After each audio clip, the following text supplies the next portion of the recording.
Balitaan sa revolusyon, totoo lang.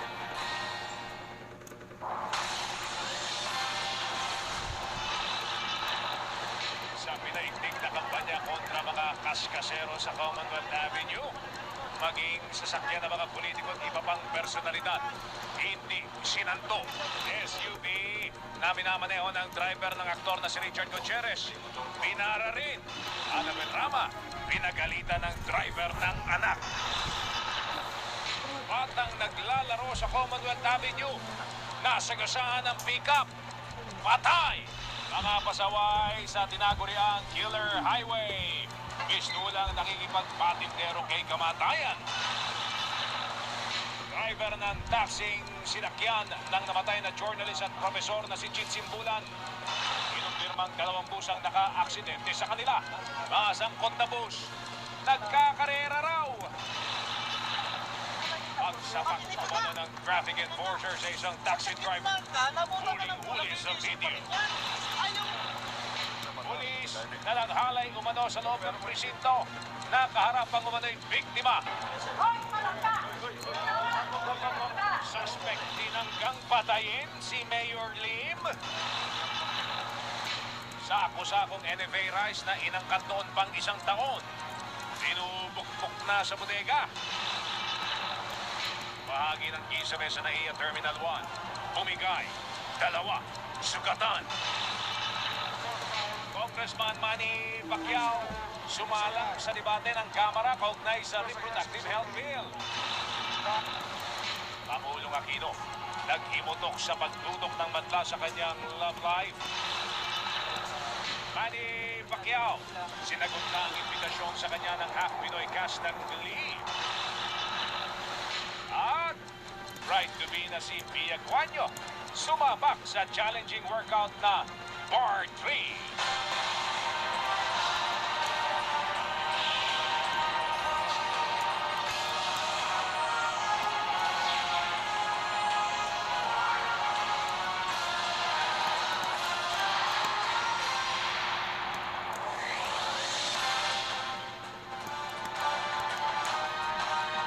Magandang gabi po. Maaari na makapagpatingin sa mga espesyalista sa ibang bansa si dating Pangulong Gloria Macapagal Arroyo.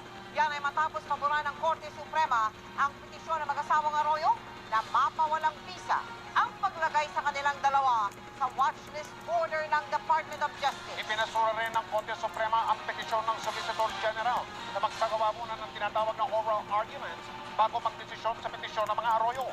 Mula sa Korte Suprema sa lungsod ng Maynila, nakatutukoy si Lia Manyala. Lia.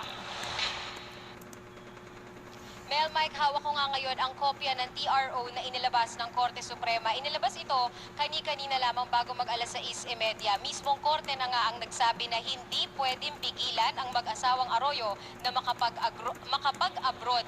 Pero ang pagpayag na ito ng korte ay may kalakip na 3 kondisyon. Sa desisyon ng Korte Suprema, sinabi nitong walang dahilan para pigilang makalabas ng bansa ang dating Pangulo at ngayon Congresswoman Gloria Arroyo, pati ang asawa na tong si Attorney Mike Arroyo. Wala pa raw kasing kasong nakahain laban sa kanila. Nasa preliminary investigation pa kasi ang reklamong electoral sabotage at 6 na reklamong plunder. The majority thought that the issuance of the TRO at this time is consistent with the constitutional presumption of innocence. 13 mahistrado ang kasama sa en banc session kanina. 8 mahistrado ang pabor sa petisyon ng mag-asawang Arroyo na humingi ng TRO laban sa Circular Order 41 na nagbibigay ng karapatan sa DOJ Secretary na ilagay ang mag-asawa sa immigration watch list. Ang 8 ay appointee lahat ni Arroyo, kasama na si Chief Justice Renato Corona. They were able to show that they were entitled to the relief prayed for, that is the TRO, and the continuance of their inclusion in the watch list order would probably work injustice to them. Para naman sa 5 tumutol, kabilang na ang 3 bagong appointee ni Pangulong Noynoy Aquino, dapat na idaan muna sa oral argument ang petisyon bago ito desisyonan. 2 naman ang nakalive, sina Associate Justices Teresita De Castro at Mariano Del Castillo. Dahil sa TRO, pwede ng mga ibang bansa ang mga Arroyo para makapagpagamot. Pero may 3 kondisyon ang korte sa mga Arroyo bago makaalis. Una, kailangan daw makapagbayad ng 2 million pesos bilang bond sa korte. Kailangan ding may abogado silang i-assign dito sa bansa na kakatawan sa kanila at tatanggap ng mga sabina o anumang legal na dokumento. At ikatlo, dapat silang mag-report ng personal o sa telepono sa Embahada ng Pilipinas sa bansang pupuntahan nila para ipaalam na naroroon sila.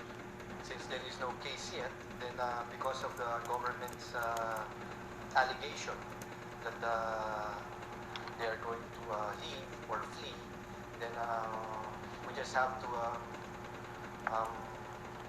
put some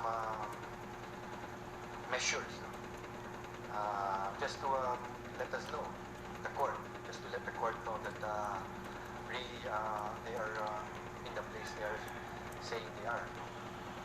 Indefinite ang TRO at anumang oras ay maaari rin itong bawiin ng Korte Suprema. Nilinaw din ng Korte na ang TRO na ito ay para lang sa watchlist order ng DOJ at Immigration at hindi nito sakop ang ipapalabas na hold departure order o watchlist ng mas mababang korte. The TRO of the Supreme Court is only addressed to the Department of Justice and to the Commission on Immigration. It is not addressed to any lower court. Bago mag alas 4:30 ngayong hapon ay dumating dito sa Korte Suprema ang 2 milyon na cash bond na ibinayad nga ng mag-asawang Arroyo dito sa korte para nga makaalis na sila ng bansa. Cash yan, Mike, no? Mga tigi 1,000 yung dala-dala na nakalagay sa isang bag. At hindi agad tinanggap yung pera na yan dahil nga natagalan ang pagre-release ng kopya ng TRO na inilabas ng Korte Suprema. Dapat daw kasi may kopya muna yung TRO o yung resolusyon bago tanggapin ng cashier yung ibinabayad na pera. At tinanggap lamang ang pera na yan ilang minuto bago tayo nag-report dito sa 24 oras. Samantala naninindigan ang Korte Suprema na nagdesisyon na sila kaya dapat ay igalang na lamang ito ng iba't ibang partido at kung sino man daw ang hindi susunod sa ipinag-utos na ng korte ay maaaring makontempt. Mike? Lia, lilinawin ko lang sa puntong ito, mga anong oras na. Umigit kumulang alas 6:37, alas 6:40 ngayong gabi. Yung 3 kondisyon ng Korte Suprema, kasama na yung 2 milyong pisong pinakita mo kanina na cash, na bond na dinala dyan sa Korte Suprema. Natupad na yung 3 kondisyon na yan ng Korte Suprema bago makapagbiyay ang mga Arroyo. Ganun ba yun, Lia? Yes, Mike. Nasunod nila yung 3 kondisyon. Una, nakapagbayad sila ng 2 milyon na cash bond. Pangalawa, nakapagsumite sila ng mga special power of attorney para sa kanilang mga legal representative. Si Attorney Estelito Mendoza ang tatayong legal representative ng dating Pangulong Arroyo habang si Attorney Ferdinand Topacio naman ang legal representative ng dating unang Ginoo na si Mike Arroyo. At ang huling